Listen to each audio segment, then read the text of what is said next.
It's a bit of a long one, but it's sort of awkward to split up into two. So just pace yourself a little bit as you listen to the video and do some of the work. Okay, so atmospheric circulation. Everything in terms of movement with circulation on the Earth starts with the distribution of solar energy, because a lot of this motion is driven by the impacts of the sun. So if we think about the distribution of solar energy on Earth, it's different than it would be if Earth were flat, than the fact that we have a spherical Earth. So you can see it's the same amount of solar radiation, and I think this is sort of nicely illustrated by this flashlight example. So you have flashlight A and flashlight B, which are representing, beams of solar radiation hitting the Earth.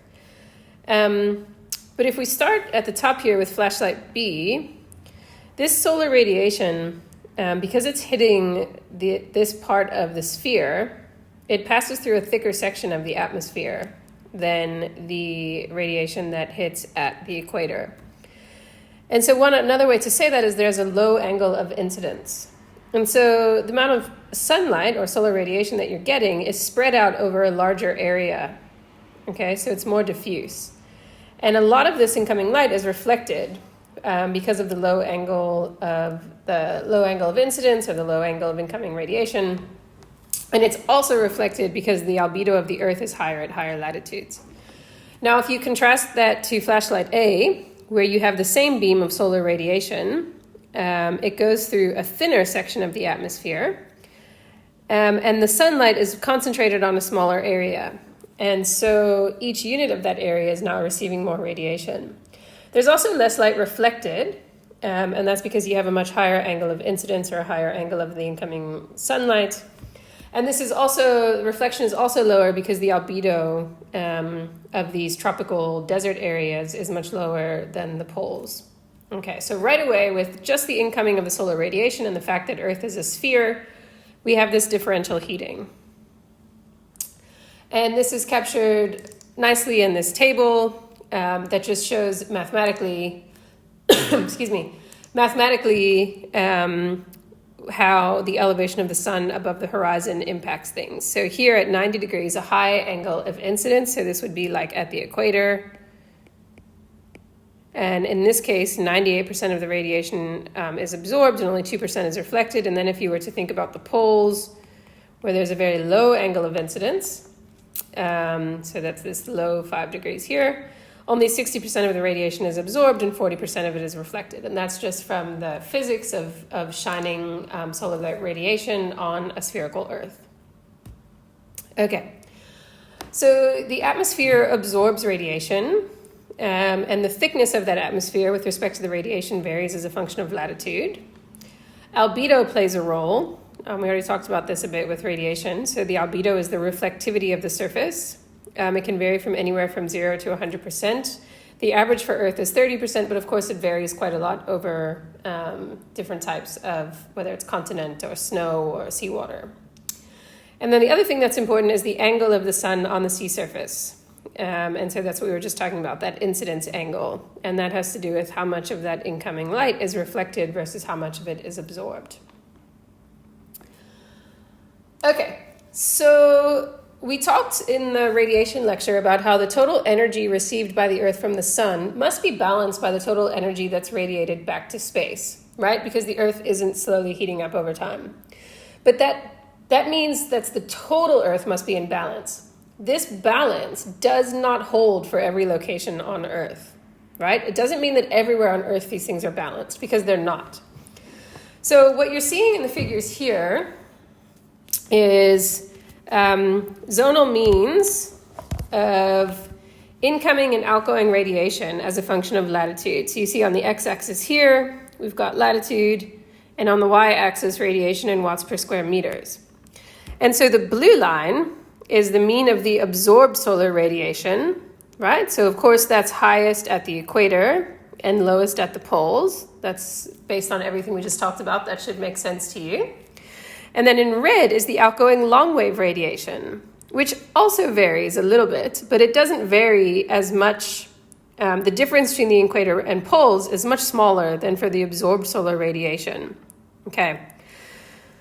What that means is if you look at the top of the atmosphere and you take the difference between the blue and the red lines, the difference between the absorbed solar radiation and the outgoing long-wave radiation, you get a figure like this green line in the bottom figure here.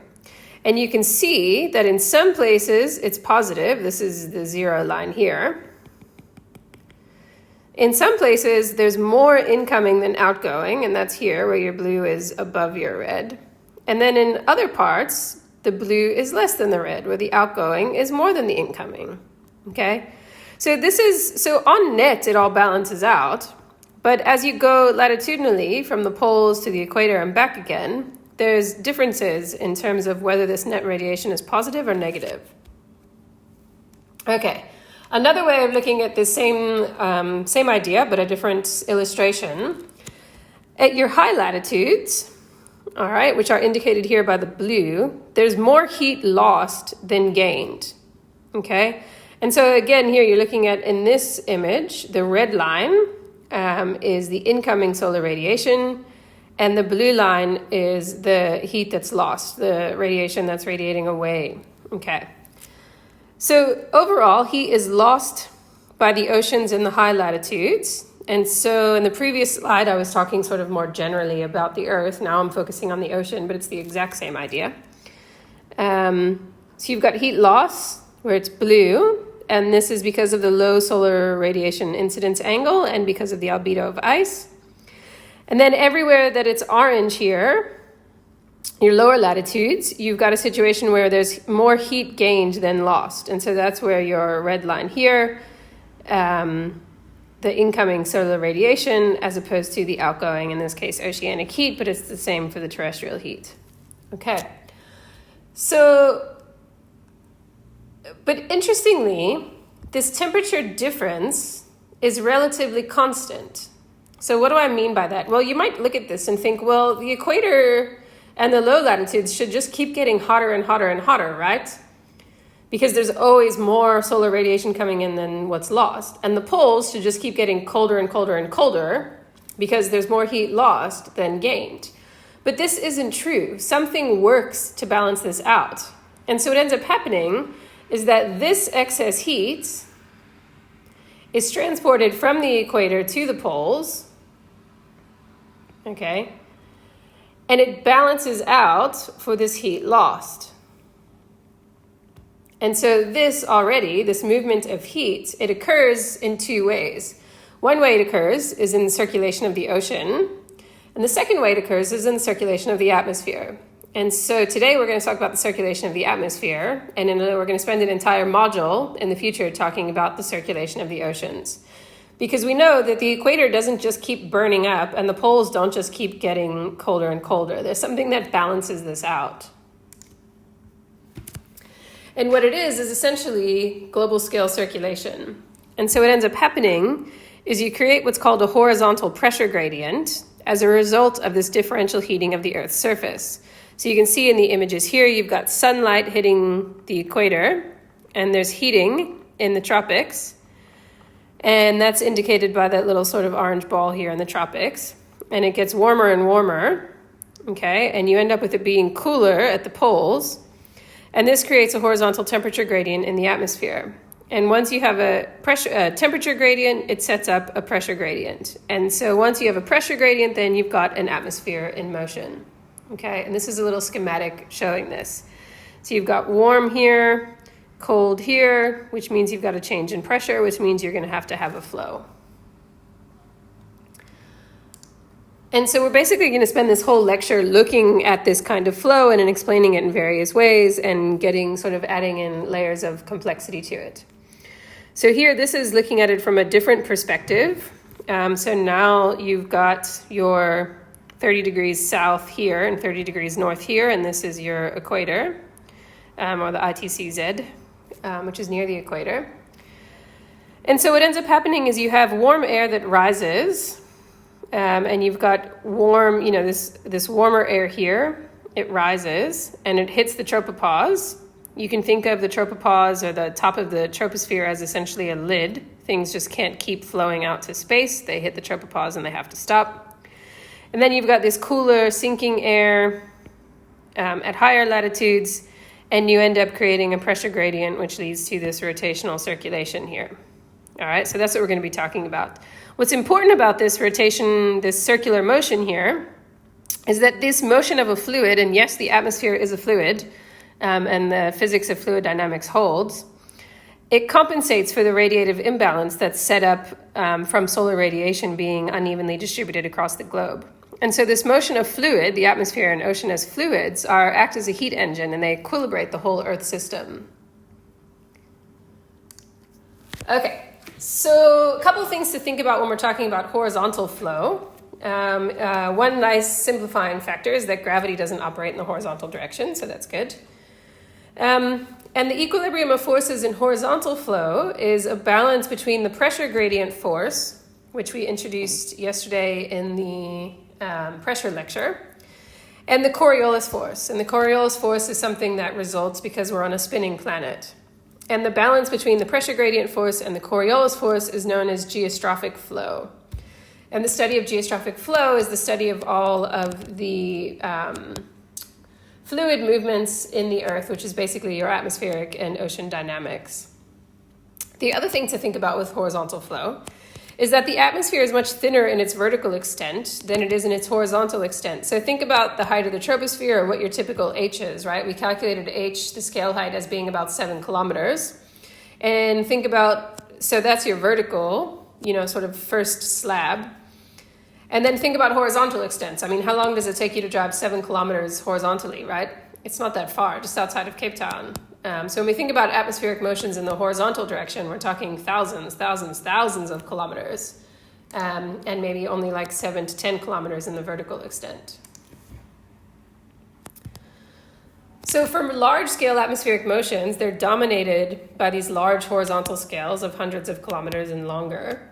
The vertical scales are about the depth of the troposphere, or a scale height or so, 7 to 10 kilometers.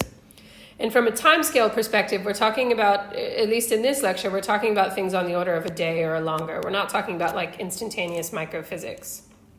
So because we're talking about motions on large scales, they're going to be influenced by the Earth's rotation. And that's where Coriolis comes in.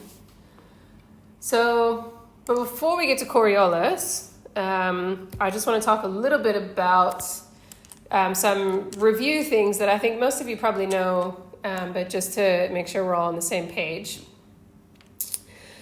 A convection cell, and we're going to talk about how the atmosphere sets itself up in a variety of convection cells, are driven by rising and sinking air. Warm air rises and cold air sinks, and that's because warm air is less dense than cold air. And it's sort of illustrated here by this. You have this radiator that's warming things up, and the warm air rises in the room. And you've got this cold open window where the cold air sinks, and you end up creating a simple convection cell. And that example, I think people tend to be able to hold in their minds fairly easily, that warm air rises and cold air sinks, and that this is density driven. The one that's a little bit harder to keep in your mind is that moist air also rises, and dry air sinks. So moist air rises because it's less dense, and dry air sinks because it's more dense.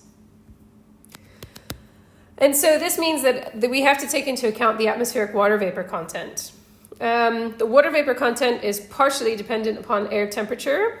So warm air is typically moist, and cool air is typically dry. And this plays a role in influencing the density of air, where warm air is less dense and cool air is more dense. The other thing to keep in mind is the role of atmospheric pressure. So when you're at sea level, at the surface of the Earth, atmospheric pressure is at its maximum, and it's equal to 1 atmosphere if you're using units of atmospheres. If you have a thinner column of air, it means you've got a lower surface pressure. So there's less stuff sitting on top of you. Whereas a thicker column of air is higher surface pressure. So if you have cool, dense air sinking, okay, you're going to have higher surface pressure. If you have warm, moist air rising, you're going to have lower surface pressure. One way to think of that sort of visually is with this nice diagram here, again showing a convection cell, but this time thinking through the density of air. So if we start on the left and you have a column of cool, dense air that's sinking, it's going to cause high pressure at Earth's surface, and this leads to sinking air, and you've got these tightly packed molecules in this cold air. In contrast, if you have a warm, less dense air column, it rises and causes a low pressure at Earth's surface that leads to more rising air, and the molecules are farther apart. So when you think about a rising air parcel, just think about them all, everybody's getting so much space. It's like you're spreading out, it's warmer, you're rising, you've got all this space, you're less dense. The other thing to remember is that air always flows from high to low pressure. And essentially when we're talking about, air flowing from high to low pressure or air movement from high to low pressure, if you're wondering if we're talking about wind, yes, we are, right? This is what we're talking about and sort of generating the fact that these winds are happening. So this is the model we're going to build up to, the full model of what's known as the general atmospheric circulation model. Without any of this air movement, without any of these circulations, the equator would keep getting hotter and the poles would keep getting colder. And that doesn't happen, thankfully. So what does happen is that air moves from warmer to colder regions and it redistributes this incoming solar radiation. So in the next bit, we're going to start by talking about what would happen if the planet wasn't spinning. We'll talk about the impact of the planet spinning, and we'll slowly build up this whole model of atmospheric circulation. Okay, so let's assume the Earth is not a non-spinning planet. So this is your hypothetical non-spinning Earth. You have your differential solar heating of the atmosphere. So you've got warmer, everything's warmer at the equator and colder at the poles. So you've got air rising at the equator. You've got this low pressure system. It hits the tropopause, and it then moves towards the poles in both hemispheres. At the poles, it's colder. You've got high pressure air sinking, okay? And air flows from high to low pressure. And so you end up with one large circulation cell where at elevation near the tropopause, you've got air moving from the equator to the poles, and then you've got it sinking, and you've got higher pressure at the poles, and then that air is flowing back to the equator in both hemispheres. Okay, so you've got one massive convection cell in each hemisphere or one circulation cell. And so that makes sense, right? Because then you're bringing warm air to the poles to warm it up, and you're bringing cold air to the equator and cooling it off. The heat's getting distributed nice and evenly, and you have this nice planet that, is nice and balanced. Of course, unfortunately, it's not quite that simple because the Earth is spinning. So I don't know if those of you who are familiar with the idea of the Coriolis effect. Coriolis is zero at the equator and greatest at the poles, and it results from the change in Earth's rotating velocity with latitude. Again, this is driven by the fact that Earth is a sphere and a rotating sphere. So the velocity of the Earth is about 1,600 kilometers per hour at the equator and about 0 kilometers per hour at the poles. And the effect of the Coriolis is greatest on objects that move really long distances across latitudes. So another way of looking at this, the circumference of the Earth at the equator is 40,000 kilometers. The Earth is at its sort of fattest at that point. Whereas as you move north or south to higher latitudes, the Earth is much skinnier, if you will, has a narrower rotation. But in both places, the time to complete one rotation is 24 hours. So what does that mean? It means that the speed of rotation here must be different than the speed of rotation here. Okay? So the speed of rotation is distance over time. So here, it's 40,000 kilometers over 24 hours, which means you're moving 1,670 kilometers per hour. Whereas here, at 40 degrees north, the distance is 30,600 kilometers. And so here, you're moving 1,280 kilometers per hour. Okay? So your speed of rotation is different depending on where you are latitudinally. Now, if you stay where you are, or if you move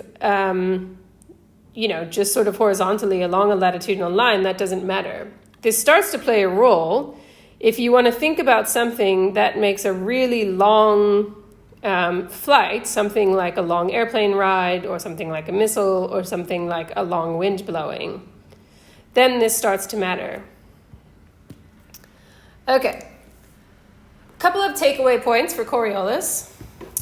The deflection is different in the northern versus southern hemisphere. For an object traveling in the northern hemisphere, the Coriolis effect will deflect you to the right of its path.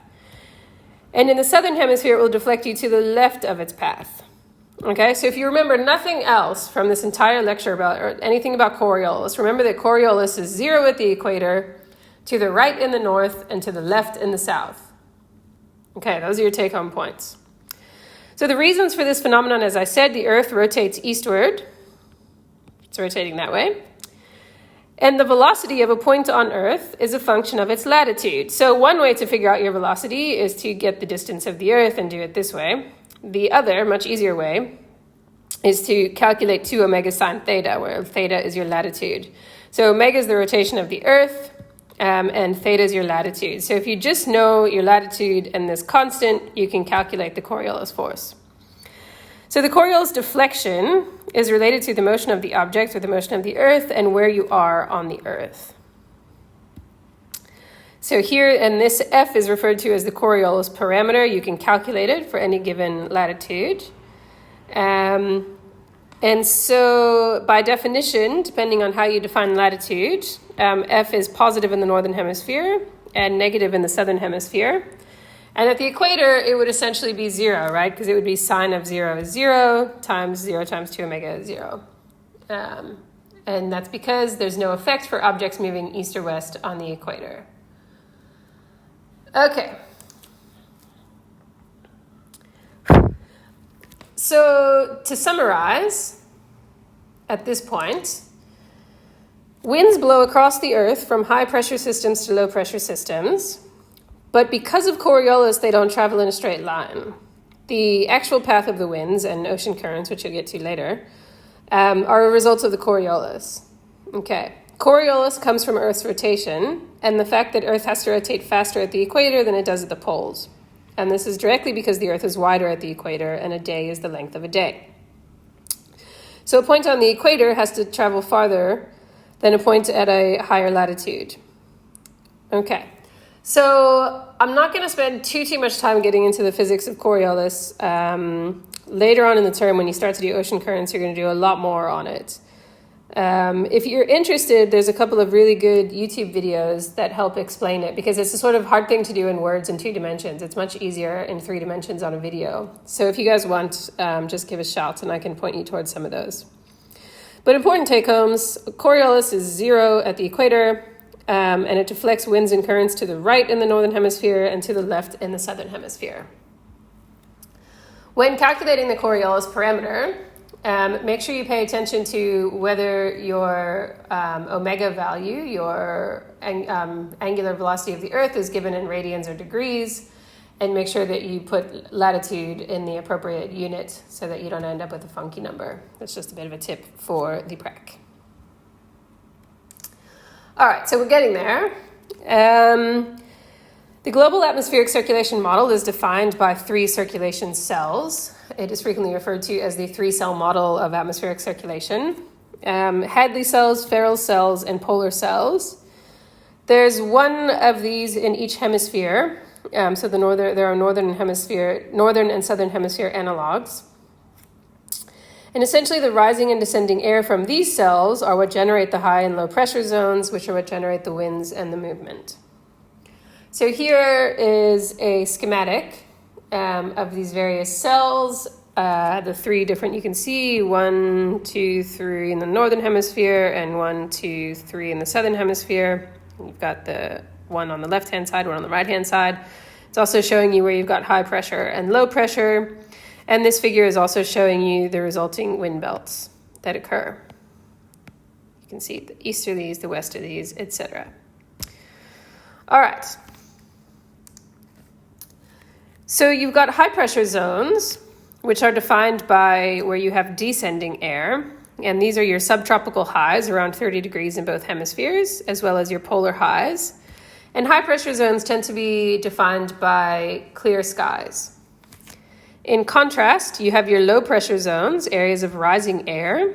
This happens in your equatorial low at the equator. This also happens in your subpolar lows, around 60 degrees latitude. And these rising air, low pressure zones are associated with overcast skies and a lot of abundant precipitation. Now, just a word before we go on. This three-cell model is a bit idealized, and so I'm not going to go into the difficulties of it in too much, but of course, at this point, when we build up the three-cell model, we're completely ignoring the tilt of Earth's axis and the seasons. We're completely ignoring the fact that the ocean and the continents have different heat capacities, and we're talking about this as if it doesn't matter where in the planet you are. And we're also we're talking about the northern and southern hemispheres as if they're perfect mirrors, and we're ignoring the fact that there's an uneven distribution of land and ocean between the northern and southern hemispheres. So just things to keep in mind as we go through and build up this idealized model. So let's start with the Hadley cells. Okay, these are the ones that start at the equator.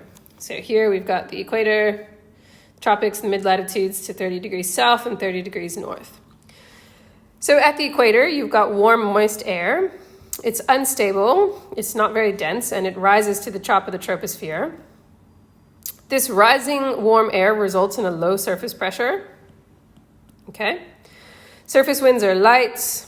Weather is monotonous. It's also known as the doldrums. The other thing about this is as this moist air rises, it starts to cool and that water vapor condense, and you end up with these really large cumulus cloud towers. The other thing about the Hadley cells, so now you can see we've shifted, now this is 0 at the equator, and we're looking north towards 60 degrees north here.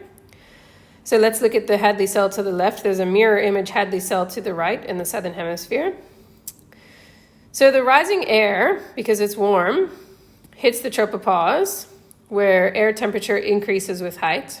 So as you know, the higher you are in the troposphere, the cooler the atmosphere is. So this rising warm air has now cooled. Okay, and it starts to sink. It can't go any higher, and so it has to move in this direction. It starts to spread poleward. As it's spreading poleward, as it hits the tropopause and goes this way, it's deflected by the Coriolis force, and so it's moving towards the poles, but we're in the northern hemisphere, which means it's going to go to the right. So now this poleward moving air actually gets deflected to the right, and now these winds are going into the page. So from west to east, and you've got your westerly winds established. Next up, and so this results in these westerly winds having these jet streams, and there's a jet stream, a subtropical jet stream at 30 degrees north, and there's another one at 30 degrees south. The same thing happens here. You have a jet stream at 60 degrees north and 60 degrees south. Okay, the last bit about the Hadley cells, well, next to the last bit about the Hadley cells. So as this air is moving poleward, so this air here at elevation, remember, as you're moving poleward, the Earth is getting smaller because it's a sphere. And so the air starts to bunch up and get on top of itself. So it hits about 30 degrees latitude and the air starts to sink because it's converging. As this air is sinking, it dries out and it warms up. And so this results in a band of high surface pressure. And this is known as your subtropical highs. This is also the reason why most deserts in the world occur at around 30 degrees south. They tend to be in your mid-latitudes because of this drying of air. So we had established a low pressure here and a high pressure. Now you've established a high pressure here, which means you're going to have this return circulation because you always have circulation going from high pressure to low pressure. Some of the sinking air returns to the equator from the subtropics, which we just talked about, goes from high pressure to low pressure. That's this here. But of course now this wind also gets deflected by Coriolis. And so because we're still in the northern hemisphere and it's still going to the right, now you're getting winds coming out of the page, indicated by this green arrow here. And these are known as the trade winds. And the same mirror image thing happens in the southern hemisphere, where you're moving back towards the equator. In the southern hemisphere, Coriolis reflects you to the left, so these winds are actually going this way out of the page.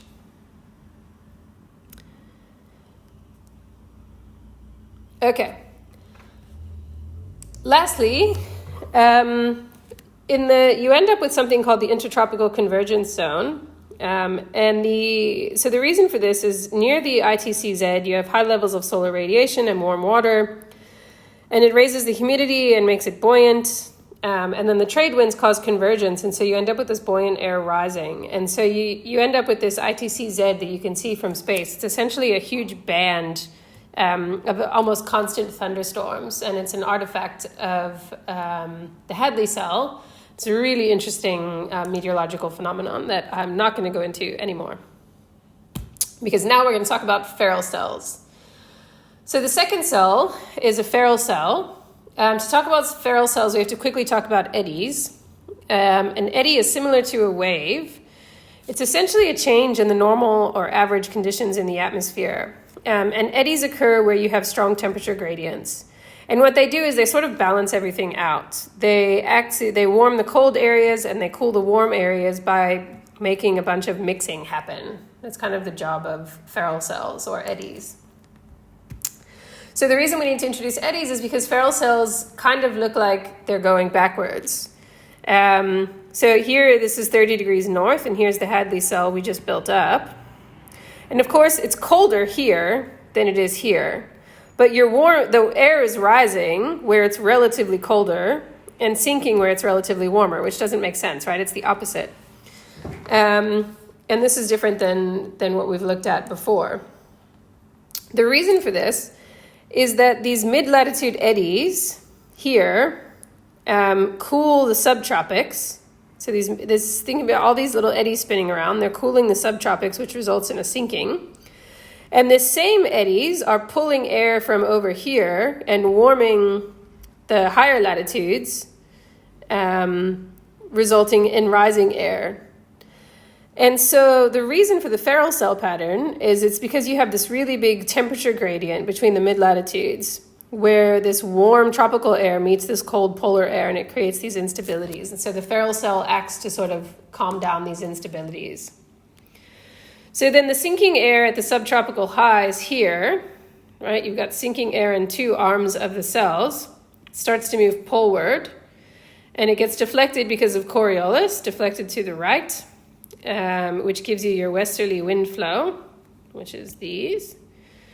And these really strong westerlies here are the reason why flying from various parts of west to east is always faster than flying from east to west, regardless of where you are. Okay, so now you can see we've got the Hadley cell, the Ferrel cell, and then the last here is your polar front and your polar cell. So at the polar front, cold, dense air spreads away from the poles. And these polar air masses move along this boundary here, called the polar front. On the other side of the polar front is the relatively warm air from the subtropics. When these two air masses meet, you get this warm air rises, and you get a lot of instabilities and a lot of storms. So it tends to be very stormy in this region. Some of this rising air returns to the subtropics and closes off the Ferrel cell, and some of it comes this way and closes off the polar cell. This polar front is not stable, it moves. This polar front happens wherever the temperature gradient between the two air masses is greatest. So for example, in the northern hemisphere summer, the polar front's at about 60 degrees north. And in the winter, it can be like way down, all the way down there. So we're definitely ignoring seasonality here. But suffice it to say, the polar front is usually a very stormy and not very happy place to be. Okay. So the air that sinks at the poles starts to warm up a bit and results in a high pressure there, and you've got low pressure here. And so as a result, you've got a surface flow from high pressure to low pressure. Of course, it's going to be deflected, forming the polar easterlies. And this cold polar air that's coming down meets this warmer subtropical air and creates this polar frontier. So the global wind belts that mirror image in the north and southern hemisphere are directly derived from the circulation cells. The global wind belts are the portion of the global circulation that's closest to the surface winds. Okay, so that's what we refer to as the surface winds. This is the sort of bottom of the cells if you think of it from the tropopause down. So the trade winds occur from the subtropical highs to the equator, and they blow northeast and southeast in the northern and southern hemispheres respectively. And you can see that here. So these are your southeast trade winds and your northeast trade winds. So it's the trade winds are the bottom arm of this cell here. Okay, so as they move equatorward, they get deflected to the left in this hemisphere, and as they move equatorward, they get deflected to the right in the northern hemisphere.